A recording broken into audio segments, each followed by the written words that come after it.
It's too funny. That was man, a great space. it That was a was. great space, Liberty. I'm so glad you Thank hosted. you. I mean, I know you had your doubts and you weren't sure if you wanted to do that space or not, but I think it was necessary. I think a lot of people needed to let off some steam after the Zoom meeting and just the crazy events of the past few weeks. I think we needed that, and I'm so glad you did it. Matter of fact, while you're here, I wanted to ask you if you wouldn't mind. I sometimes take spaces that I think are particularly good or particularly important discussions, and I release them as a podcast later across all these different platforms for people who don't use X, right? I'll put them out on YouTube and Rumble and Facebook and VK and every social media platform that I can, just to get the word out if I think it's an important discussion that needs to be like saved for posterity later. And X automatically deletes spaces after like 60 days just to save space on their servers. So I don't want these to be lost forever. And if it's okay with you, I was going to ask your permission, Liberty, if you wouldn't mind me taking the space that you hosted tonight and repurposing that as episode 16 of the Kennedy Americans podcast. Would that be okay with you? I'd be honored, Lori. Thank you. Oh, well, thank you.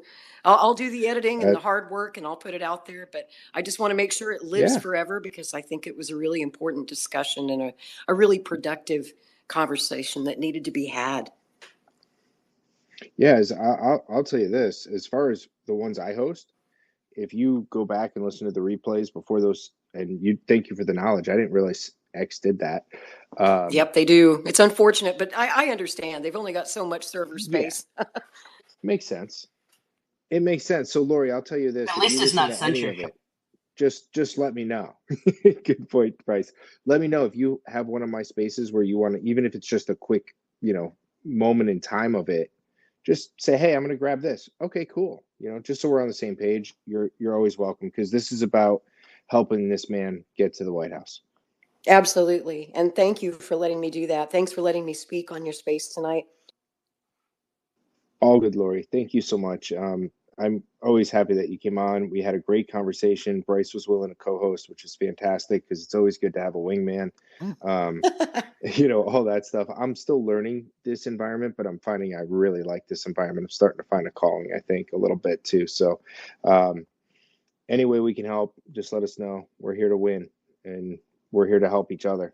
That's the bottom line. That's what I closed with was that. And I hope that Bryce, you asked for this to be tell you something good. And I was like, oh man, did I bring Bryce down at the end? Did I really bring crash him out or something? So I hope I didn't do that to you, my friend. No. Good. You didn't bring me down. I think this conversation brings me down, right? Because I think if we look at the historical context of Israel, Gaza, or any kind of foreign war that's going on during the presidency, it's a really wonderful way for the big parties to distract us from all of the really negative things that are going on here in the United States. Like, for instance, Xi Jinping comes to San Francisco and all of a sudden now the homeless are gone. Like, where did the homeless go? What happened to all these homeless people? And how is it that Xi Jinping coming to San Francisco is what makes you clear the homeless out? Like, there's a lot of things I really want answered. And this constant talk about Gaza is a wonderful way to keep people distracted and arguing and at each other's throats. And it's sad because I see so many people digging into it. And I'm just like, man, you're doing exactly what they want you to do right now. Exactly. Thank you, Lori, you're making this the topic. Yeah, I love that you hit that point during the previous space, Bryce. It was so important that, Kennedy's not running to be the president of Israel, or he's not running to be the president of any other country but the United States of America. And we've got problems, folks. I don't have to tell you how messed up things are here in the United States. That's the whole reason that he's running. He's trying his best to fix it. So I hope that people can keep things in perspective. As tragic as this war is, it is 8,000 miles away. And our position, our national policy has been the same since 1948. These things aren't going to change overnight. It's going to take time, and it's going to take a new president who's at least willing to listen. But I can guarantee you that's not Biden, and it's probably not Trump. So at least at least Bobby is the guy who will listen to dissenting voices, even within his own campaign, and really give consideration to what they have to say. He may ultimately decide to stick with Israel, because that's been his position his whole life. It's been the national policy of the United States for so long. And he really truly believes in his position, and we have to respect that, even if we disagree with it. But the main thing is, and I think Kennedy's got his eye on the prize here.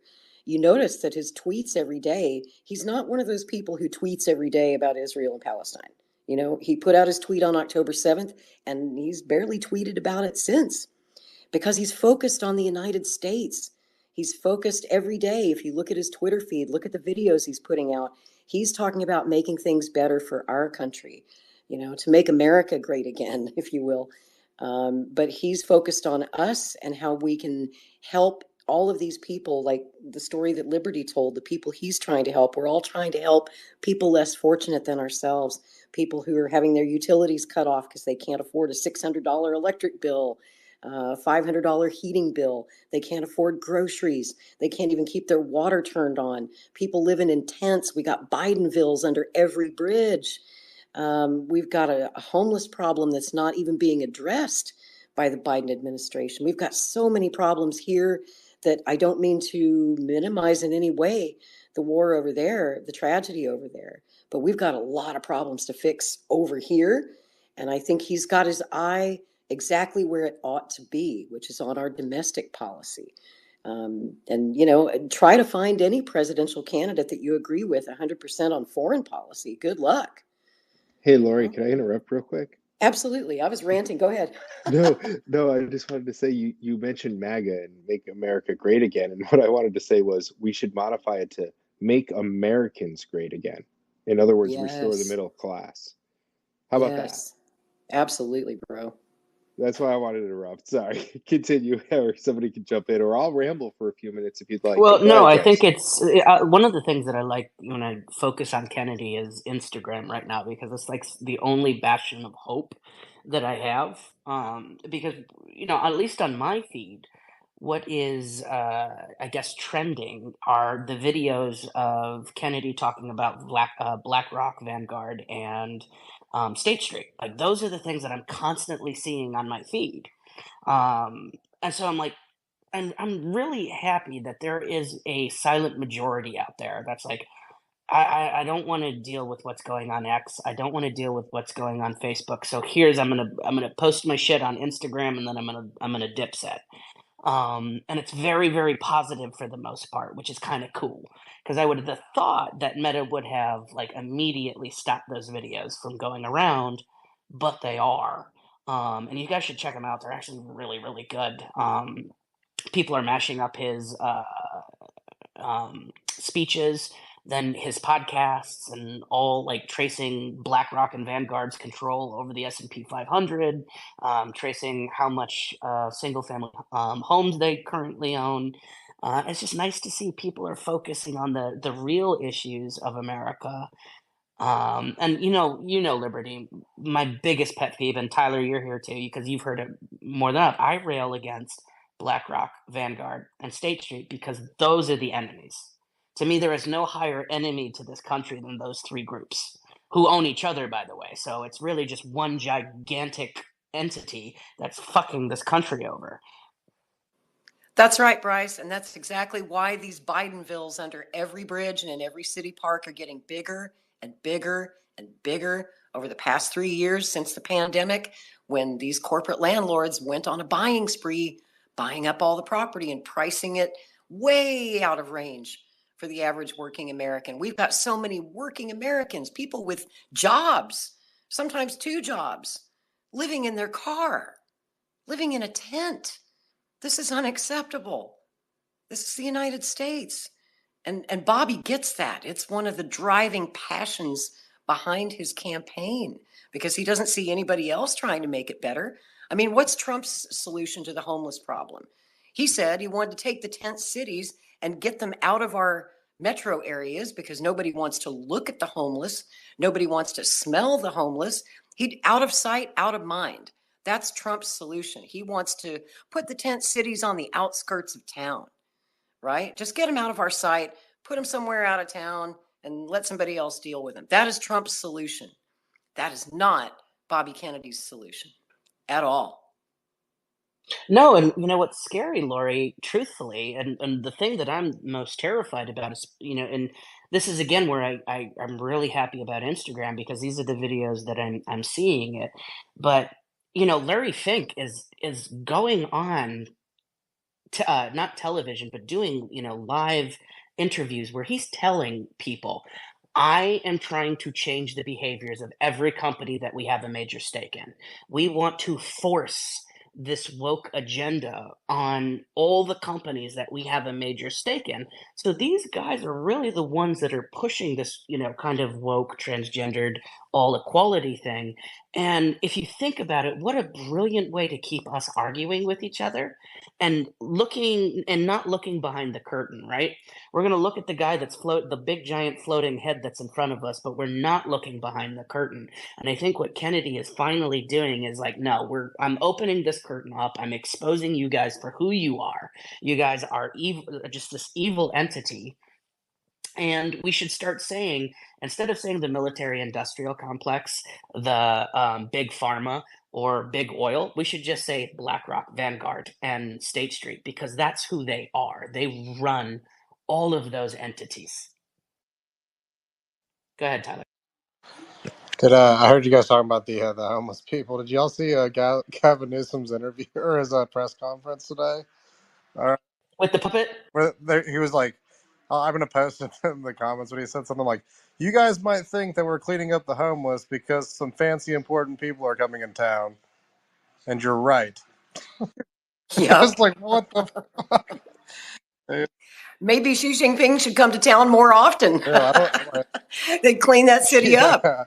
Yeah, it's a disaster. Like all of our politicians are a wreck. But like yeah, and actually, Lori, you might be able to answer this one because I'm not actually familiar with what RFK is planning on doing about like for the homeless population because I haven't heard anything in particular other than like just trying to rebuild the economy in general. But I mean, like, is there anything specific like to remedy the homeless population, like to get them help or like find them? Yes, I think he's still working on a more comprehensive plan.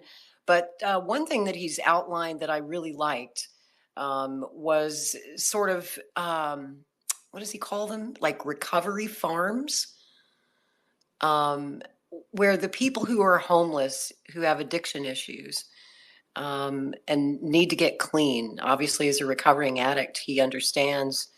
And, I really like this idea of, teaching them organic farming, to have these places where they can get clean, stay clean, and find productive new ways to provide for themselves, and to grow real organic food for themselves.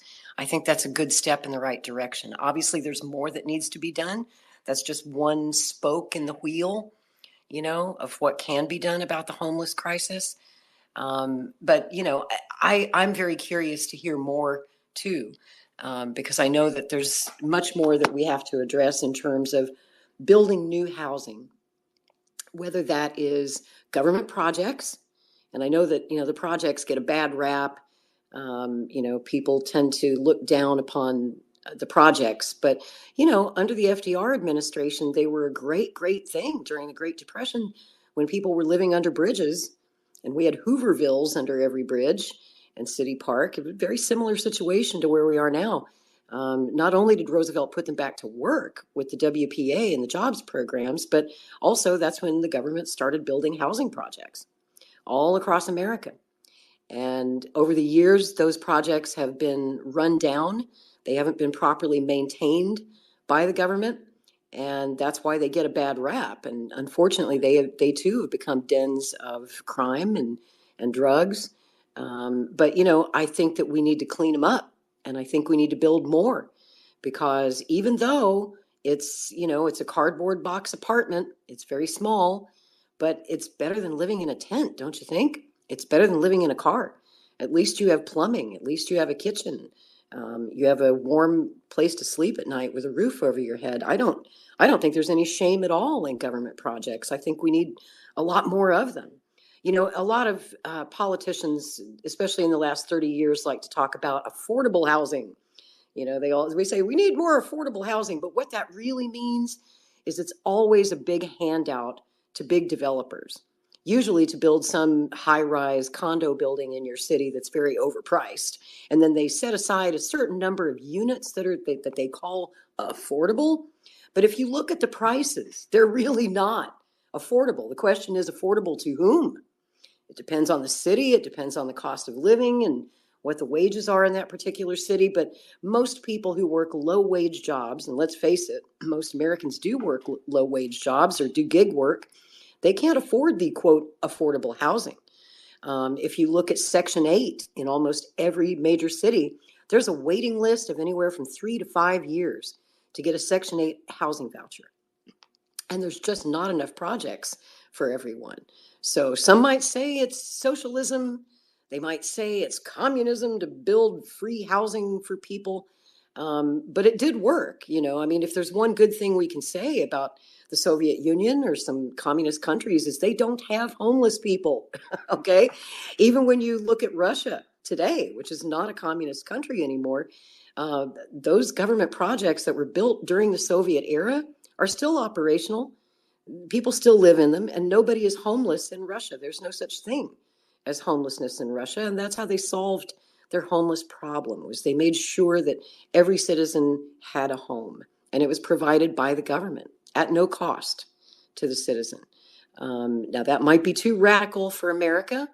I don't know if that would work in the United States. I don't know if Congress would ever approve it, if we could get something like that through the Congress. Certainly, as long as it's controlled by Republicans, I doubt that they would let that happen. But in a cost of living crisis, we've got to do something about it. They can't just continue to vote no on everything. It's not going to get any better. And I think that Kennedy is the kind of guy who has that ability to work across the aisle.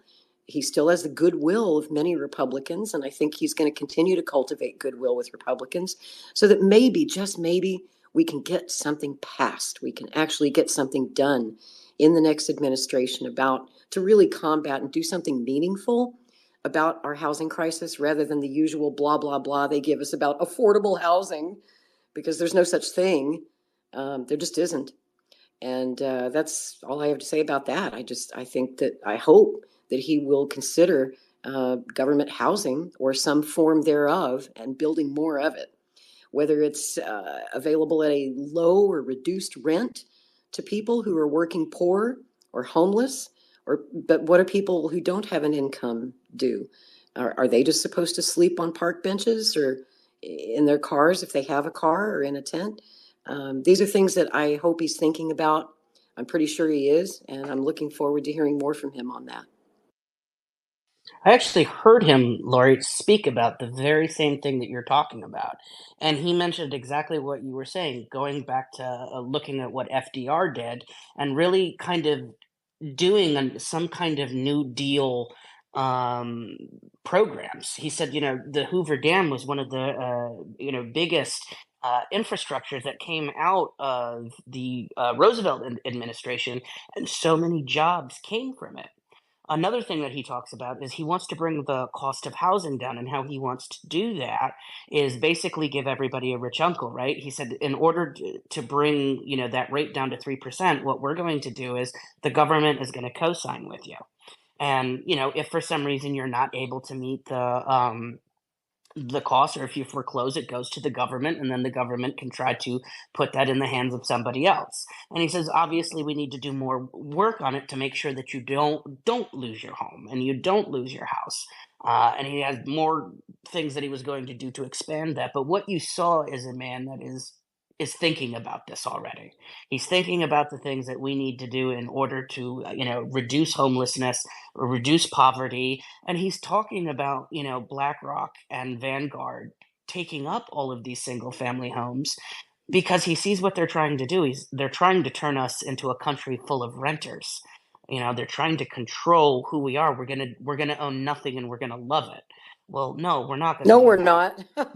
We're not going to love it, and That's right. so Kennedy's talking about these things, and I appreciate him so much because when you hear him speak and you can be there physically to hear the words, that this isn't just something that he's just saying. This is personal to him, and I feel that.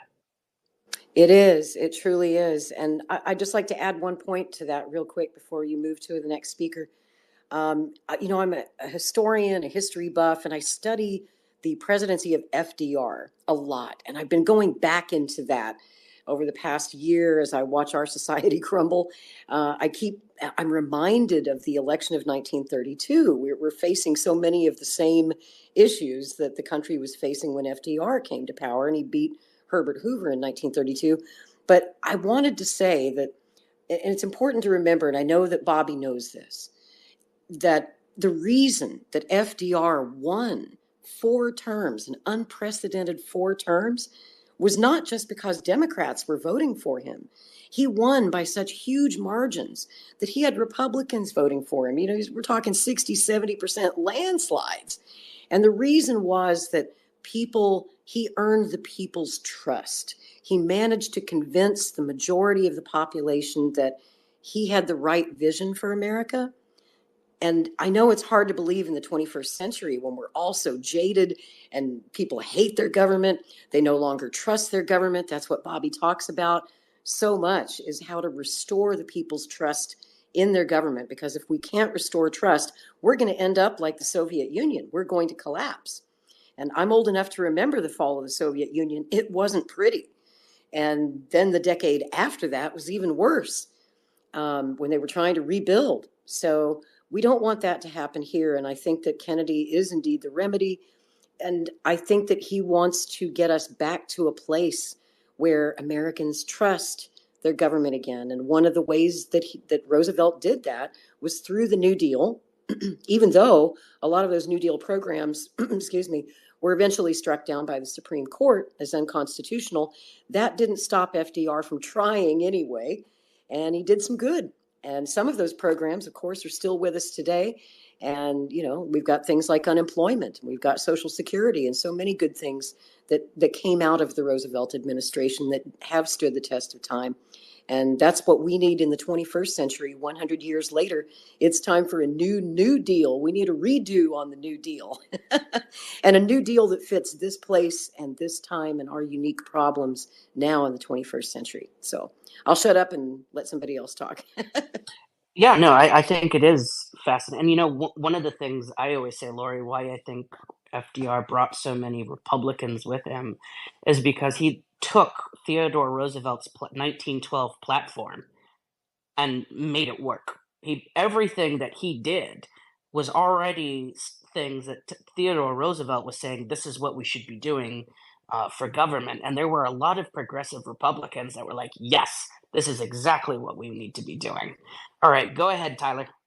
Yeah, I actually really like the idea of the, and I think now that you say it, I think I'd heard that before, the about the like the farms and stuff like that where people can go and kind of recover. I actually really like that idea a lot. Um, I think, and talking about like the New Deal, I mean, like correct me if I'm wrong, but I mean, like that's kind of what the Green New Deal is kind of aimed at doing. It sounds like I don't, I skimmed over the bill. I didn't like thoroughly read it, but like I kind of read through all the points on it, and kind of just seems like it's sort of like that, where they just kind of have like these community, or like just like a massive movement to like build stuff, and like I guess it's just focused on the infrastructure of uh, you know, things that could kind of help the environment. Which I'm not sure. There's an argument that some of it's actually going to hurt the environment. I don't know, but it is kind of an interesting idea. I don't, does anyone know what RFK stance is on the Green New Deal? That's a good question. As far as I know, I haven't seen him take any policy position on it. Last I heard, the Green New Deal legislation was dead in the water in Congress anyway. I don't think there's any chance of it going anywhere. So that's probably why he's not talking about it. But something similar I might be. remember. I remember when it came out that he supported it. He supported at least the idea of it. I think it's. I mean, like it's an interesting. It's an interesting idea. I think. Again, like there's certain things like people talk about like the batteries and stuff. Like you got to do all this mining that wrecks the environment, and like it kind of does more harm than good.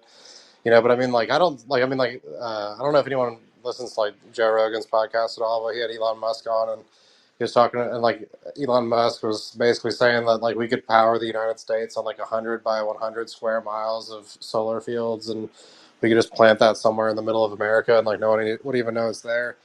Again, I don't know exactly how that works, and it may just be total shit. But if that is true, I mean, it's an interesting idea. I mean, like hell, like people need to work. Pay them to. Like you got to pay someone to do it. You might as well pay somebody who needs it to kind of get up and go to work and build the infrastructure that we need to get to that point if it's actually going to help. I think just that everyone just gets caught up in the whole like climate change is a hoax or like all these different things that these points that like no actual scientist is actually making. It's kind of bizarre. Just to kind of see it all go down, but I mean, it's an interesting idea. It might help revitalize the economy and put some people back to work at least. Um, yeah, I mean that's pretty much all I got. But I Yeah, do appreciate you letting me speak in here, and it's good to see you guys all in here on my Twitter friends, ex friends. Tyler, it's always good to see you. I think the problem with anybody doing anything about the Green New Deal is that the Democrats and the Republicans, especially the establishment Democrat and the Republicans, are just so far deep in the pockets of BlackRock and Vanguard. Um, they're not going to do anything.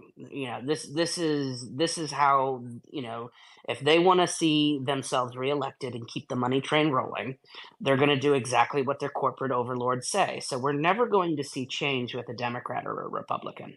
It's going to have to be somebody outside of the party that forces the change to come. And I'm hoping that change is going to be Kennedy. I'm not going to say that I believe, that Kennedy's going to win because I don't know that. I hope in my heart and in my soul that Kennedy is going to be the victor. But again, he has so much that he has to go up against. And let's be real, the pockets of BlackRock and Vanguard are very, very, very deep. Between them, they have $20 trillion. So that's a lot to go through. What do we have to say, Kristen? Hi guys, how are y'all doing tonight? So Elon is, I don't know, he's powering Australia. I don't know how that works either, but he's powering Australia somehow. I don't know what the deal is. I heard bits and pieces about that in the Joe Rogan podcast, but I don't know. I don't know how that goes, but yeah, he's definitely powering something in Australia somehow. I don't know. But as far as the font, look, so the addiction crisis in this country is very important to me. I lost my stepsister. I was an addict for 15 years. I've been clean for 12. Um, so it's very important to me. I've kind of been kind of disappointed that I haven't heard much about it from him, considering he has been where I have and many others have. Um, and as the homeless crisis, we can work on,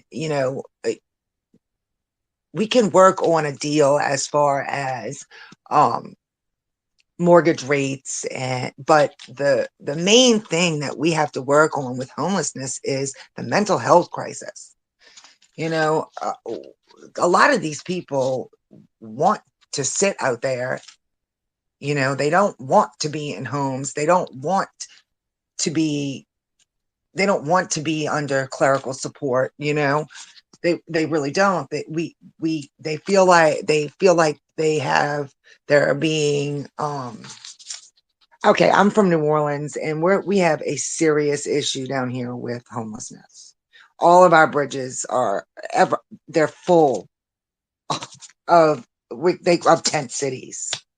You know, every corner is someone begging, and it's so sad. But I don't really honestly believe that even if they had projects, or if we fix the mortgage rates, that they would come up from under these bridges. If you hear some of them talk, they've been there a while and they don't mind being there.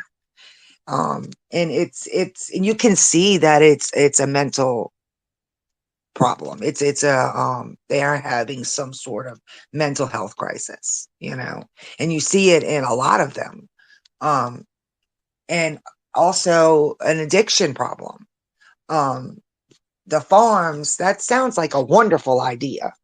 Now, I don't know that when I was using, if I would have done something like that, honestly.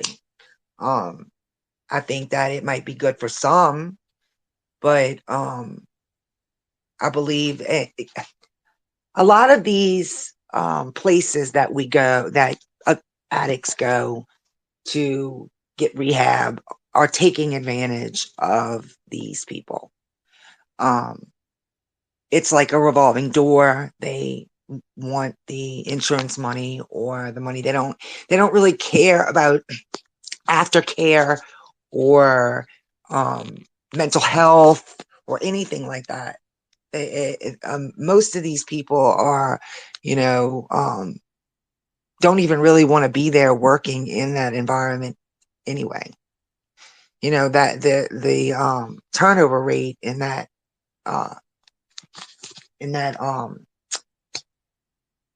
in that job is unbelievable. You know, when I was going through it all, I had the same place that I went to a few times, and there was never the same people there working the few times that I've been back. That's right. Um, That's right, Well, Kristen. I think the problem is too, like, so for me, Kristen, I'm 11 years sober off of cocaine, right? And what rehabs teach you is that you need to be sober off of every substance. right, Well, you know, marijuana was not a problem for me. You know, I don't drink, but drinking was never a problem for me. My right, problem was cocaine and the reasons why I was drawn to cocaine. Thank God I had the ability and, you know, the money to be able to go to behavioral therapy, and understand later on. You know, I did do AA and CA, and I really regretted it. right, Because it didn't, you know, CA and AA didn't help me understand why I was doing what I was doing. Behavioral therapy did. And once I was able to understand what my compulsion was doing, where the break happened, I was able to heal a little bit better mentally as well. And that's what we need to be doing for everybody. We need to be giving them therapy and right, behavioral therapy where they can immerse themselves and the reasons why they're doing what they're doing and where does it stem from. right, That's right, Bryce. And there's a terrible shortage of available therapists and affordable therapists for people who need it. I mean, like Kristen said, for people who are experiencing homelessness, they can't afford a therapist. And I mean, like during the pandemic, I'll tell you a personal story. I had a friend who was suicidal.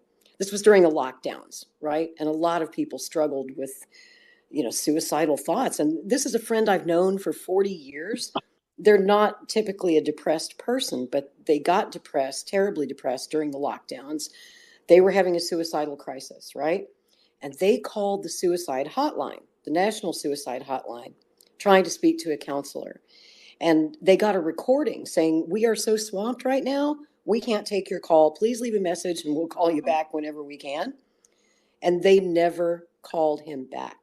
So I ended up having to sit on the phone with my friend all night and just talking them through it. I ended up playing therapist, right? And I know a lot of you out there can relate to that. You've probably had a friend or a family member, or maybe you yourself have had a similar crisis. There was no counselor available for you. There was no trained professional available for you at that moment of crisis when you need it that night. And it might be late at night after 5 p.m. when your therapist's office is closed. and you need a friend to sit with you and just talk with you and listen to you, sometimes that's the best therapy of all. But getting back to Bobby and what his plan is for this, he talks a lot about our mental health crisis. Of course, he knows that we have a crisis with over medication, people that are taking antidepressants, that, I think a lot of people are in SSRIs, but also, and something I haven't heard him talk about, and I hope that he will, or give it some consideration. I've been talking about this for quite some time, and I'm going to put this in his ear for what it's worth, is that we need more than just a national suicide hotline. We need a national taxpayer-backed mental health crisis hotline that is staffed around the clock 24/7 with enough people to take those calls for people who are having a mental health crisis. It's one of the ways that I think we can cut back on these mass shootings, on acts of violence in our streets.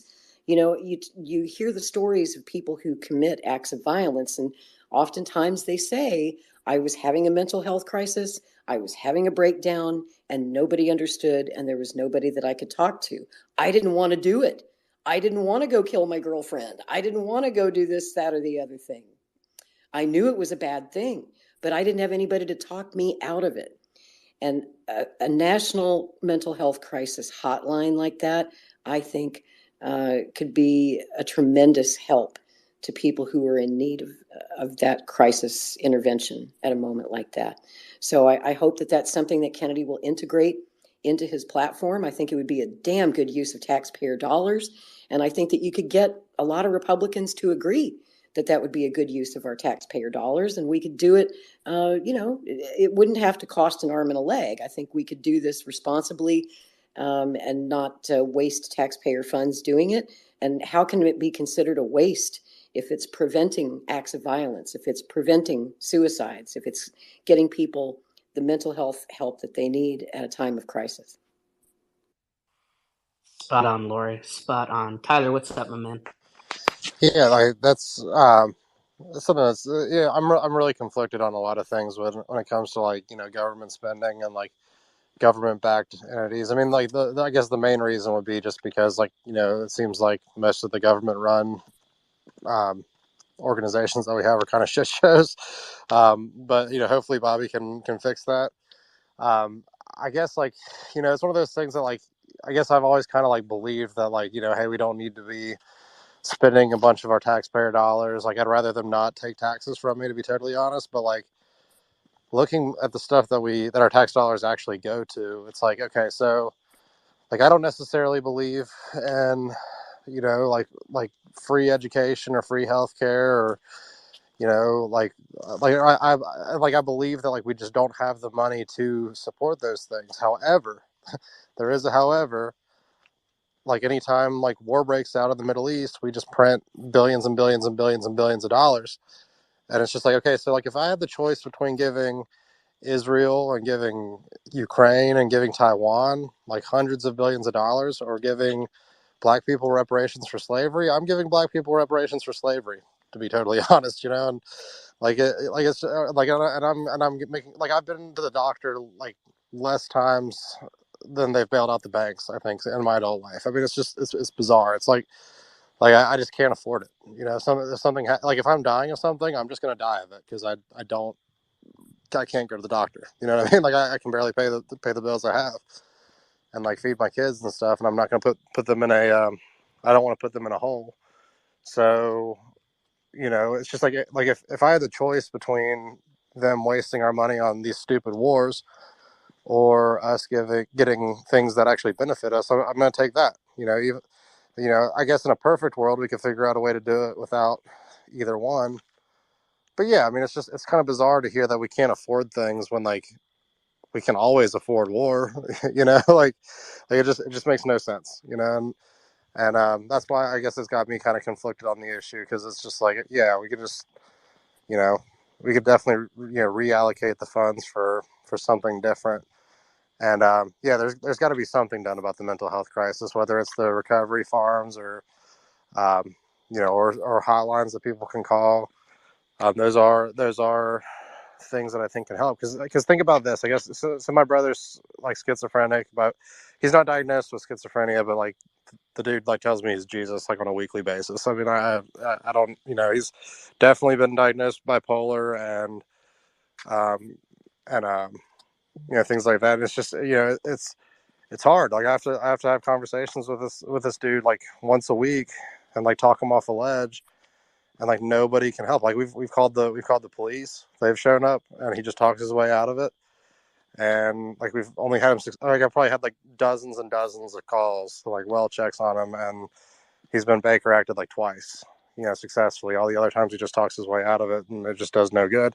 And like if the dude ends up doing something crazy to himself or to others, it's like, dude, I've done everything I freaking can, and like I don't know like what else to do, And I was thinking about it, like, there was a time where there was like insane asylums, and like those insane asylums were not great places, and there definitely could be reforms. But like, I think it's about time to bring something similar back, because honestly, like some people just need to be at least, institutionalized until they can get better. And like, I hate to say it about my brother, but I mean, like, he's one of those people who just needs to be, like he needs help, and like he's not getting it. And it's incredibly frustrating. It's hard to watch. And so, I don't know exactly why they disappeared, because they disappeared like right around the time I was born. Yeah, Ronald Reagan got rid of them in the 80s. Yeah. That's when the insane asylums, if you will, the state hospitals all closed down. But so, yeah, isn't it a coincidence that in the 40 years since, we now have a homeless crisis that we never had before? Because there are those people, like Kristen said earlier, who are not in any way equipped to work, to handle a job, to handle the responsibilities of daily life. They're just not equipped to handle that, and they need housing too. And that's what those insane asylums were for. It was a place that they had a roof over their heads, they had some supervision so that they wouldn't wander off and go out into society and kill somebody or do something crazy. That's in that sense that they were actually a good thing. And I think it's something that our society needed. And interesting about insane asylums, they sort of came into being in the 19th century in this country, because cities, states, and eventually the federal government felt that it was the best solution to a problem, so that you wouldn't have violent people roaming the streets who were mentally ill. They used to build them on the outskirts of town. They built them outside of the cities, outside of the metro area. They kind of put them out in the country back then. And the idea was to keep the citizens of the town safe from the people who might do them harm, you know? I don't know if that's still the way it ought to be, but that's kind of an interesting historical tidbit about how we used to approach mental health in this country. Well, they got But I rid think of it's the also very important to recognize that we also experimented on many, many, many of right. those people that were in those institutions. And so I agree with you, Lori. We need to go back to that, but we need to learn the lessons of the past. I mean, there was this town outside of New York City called Letchworth Village, and we all used to go when we were young because it was an abandoned insane asylum. Like the whole town was just one gigantic asylum. And what they used to do there was they would they were known for giving patients syphilis and then trying to cure them just to see if the cures were going to work. They tried all kinds of different brain surgeries on them, removed limbs, tried, tested vaccines and all kinds of terrible things on these people. So we need to make sure that if we do this, we do it right. That's right. And you know what? A lot of the MK Ultra experiments in the 1950s and 1960s were done on inmates in these asylums, sometimes without their knowledge or consent, because they were unable to consent. And that was absolutely horrible. Kennedy's well aware of that history. And another interesting tidbit I'll share: when Bobby was a teenager, he volunteered at his local, quote, insane asylum, his local hospital. And he worked directly with very, very mentally ill people. He spent quite a bit of time there. And that's one of the reasons why this issue is so near and dear to his heart. And, it's also been, something that the Kennedys have always championed historically. His Aunt Eunice Kennedy, of course, founded the Special Olympics and did all sorts of mental health programs during the JFK administration. JFK was the first president to prioritize mental health care in America. And, the Special Olympics, it's for people with mental as well as physical disabilities. It's always been a cause that the Kennedys have championed. And again, when you compare Kennedy to our other major candidates, Donald Trump, President Biden, they're not doing anything about it. They don't even seem to have a plan about it. You're going to get more of the same with Trump and Biden, and there won't be any real meaningful help from them because they just don't care. It's not on their radar. 100%. 100%. All right, let's go to Kristen or Liberty. Which one of you guys had? I already forgot. Whose hand was up first? Well, I Go just ahead, wanted to say, Kristen. I'm sorry. Okay, thank you. I just wanted to say something about the insane asylums. The main reason why they got rid of them is because yes, they would do an experiment, some ugly experiments, but also that because back then we did women's rights. We didn't have women's rights, gay rights, and all these things, and people were putting family members in for masturbation, for women leaving their husbands, for being gay, for all these things that are just, that would blow your mind today. People would say, "Oh my God," you put your family member in an insane asylum for that, but they were doing those sorts of things. And then once they're there, there's no one to watch over these doctors to say, "Oh, you can't do this, you can't do that," because this is their insane asylum. They're in charge, and they're going to do what they want to do. And there's nobody to say no. That people with that were born with handicaps were put. One of his cousins, isn't that correct? Bobby's cousins was in one of these places because she His had aunt. his aunt. His It's aunt. Okay, Rosemary Kennedy. Rosemary. She had That's right. a lobotomy when she was young, A and botched lobotomy. yeah, Right. botched lobotomy, and so she ended up spending the rest of her life in a hospital. And we want to think that today we are more advanced people, but if you really look at humanity, we're not. And you'd have to worry about these sorts of things. So yes, I think that there needs to be somewhere for people to be able to go, but there's got to be some serious reform. Like there can't be even just anything to be able to where they can just do whatever.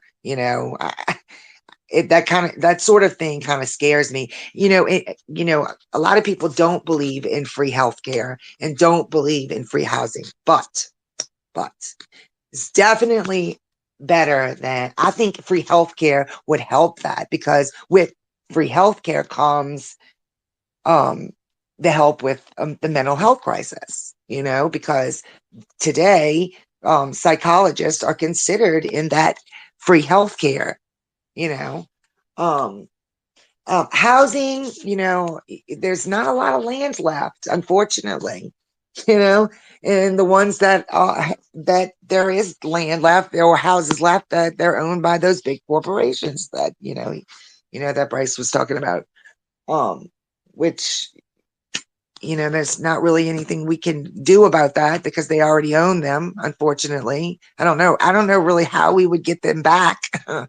That's a good point. One solution that some cities and states are trying is they're buying up older motels that are kind of being phased out and in danger of being torn down, and repurposing them into housing for the homeless.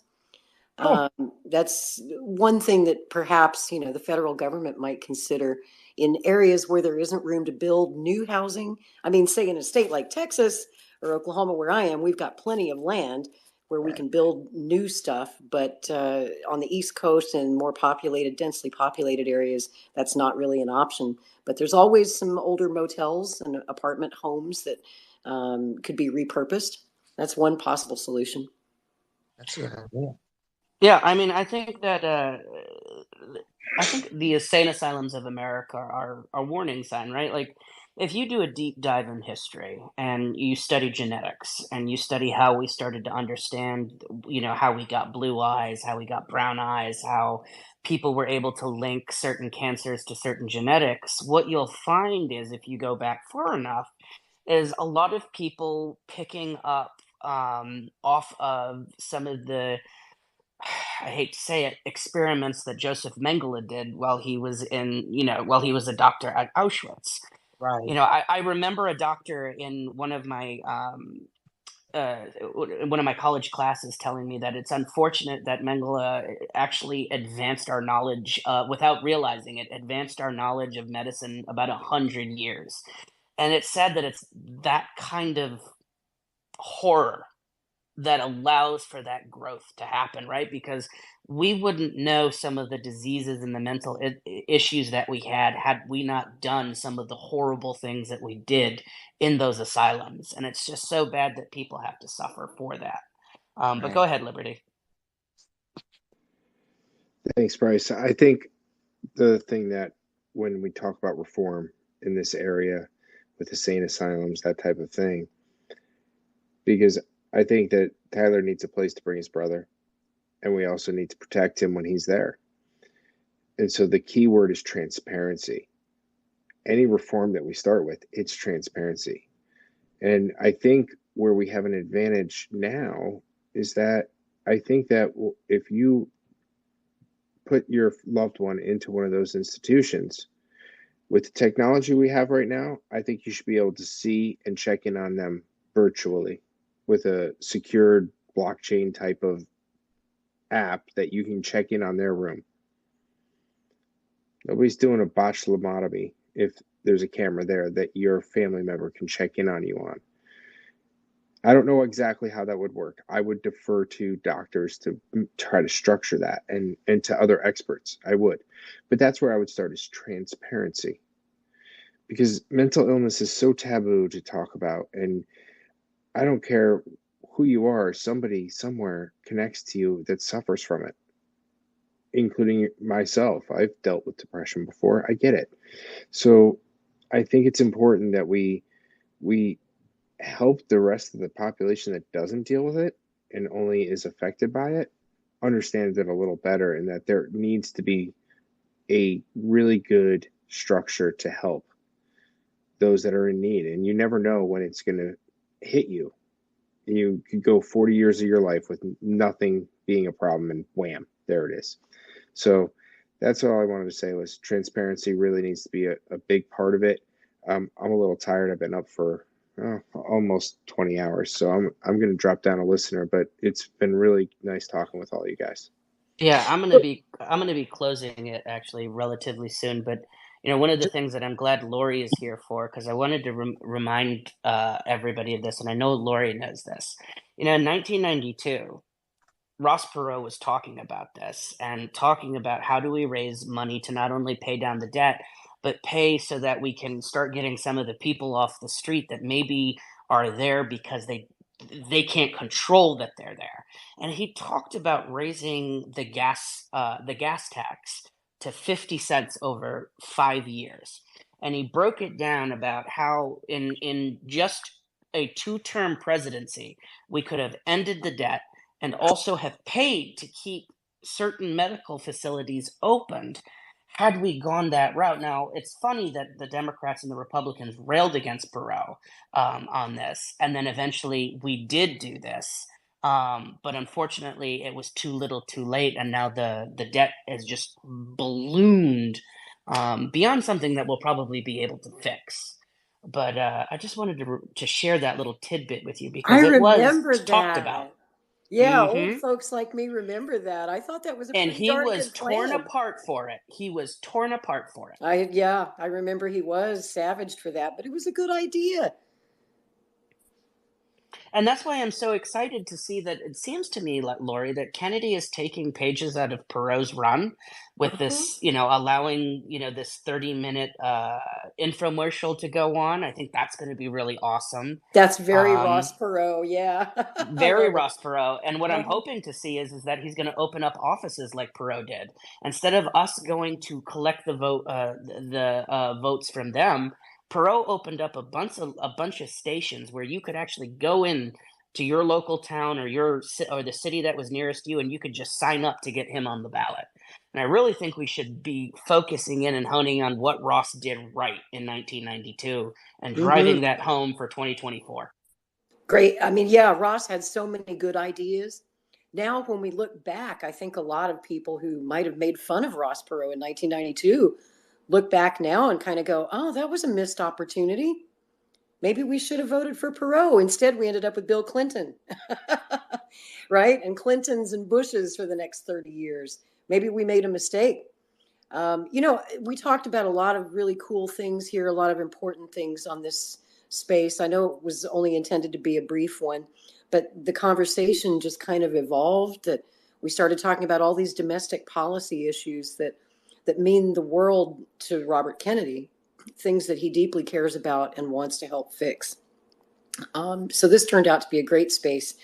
And, last week after Bobby's campaign kitchen Twitter space, where I think the title was Making America Affordable Again, we did touch on a lot of these issues in the space we did after Bobby's space, where we just kind of opened up the floor and let people tell their own personal stories about their struggles and what it's really like trying to make it out here in the Bidenomics economy, and how much it sucks. But we heard some amazing stories, and it really touched my heart. We had people crying on that space, just breaking down in tears, sharing their stories and relating to one another. And it was just beautiful. So I took it and I thought it was so good. I wanted to preserve it for posterity.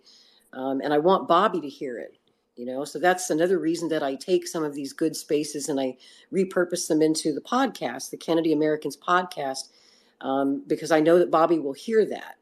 And it goes out on all these other platforms for people that don't use Twitter.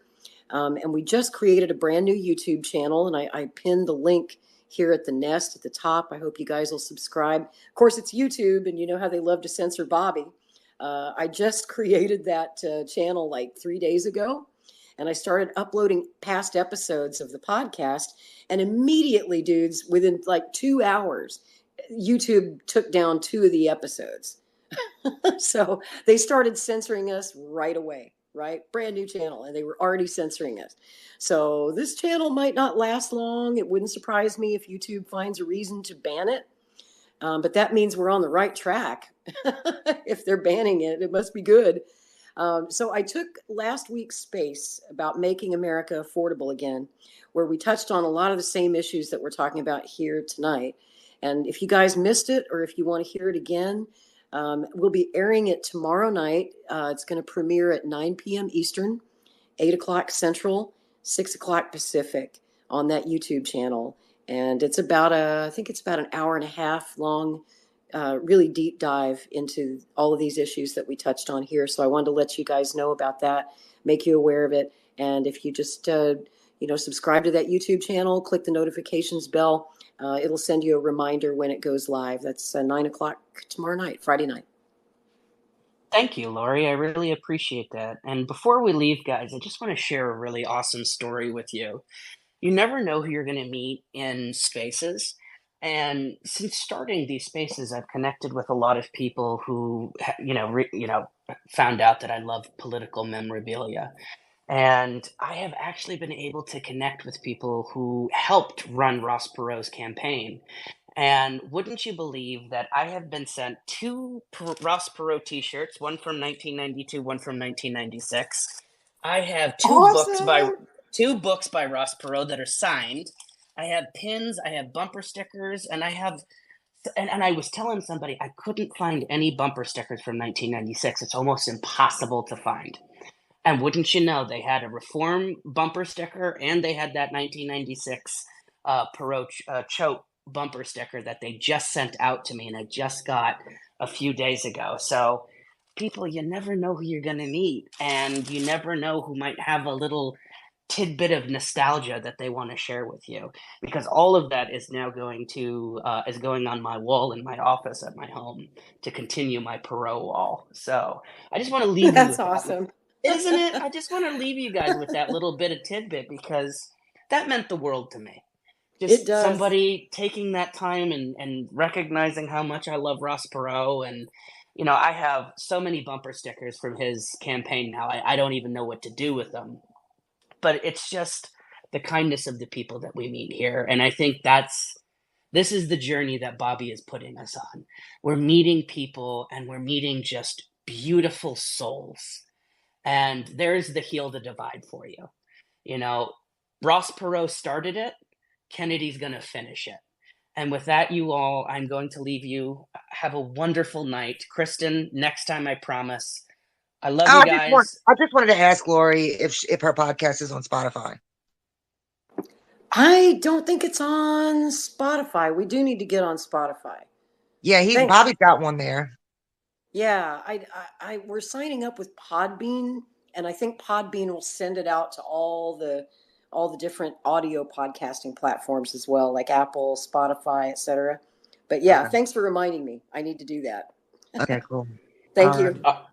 All righty, guys. Everybody give each other a follow. Make sure that you guys are following each other, and we will catch you guys on the flip side. Well, until then, peace and love. Peace and love, guys. Peace out. Love y'all. Good night.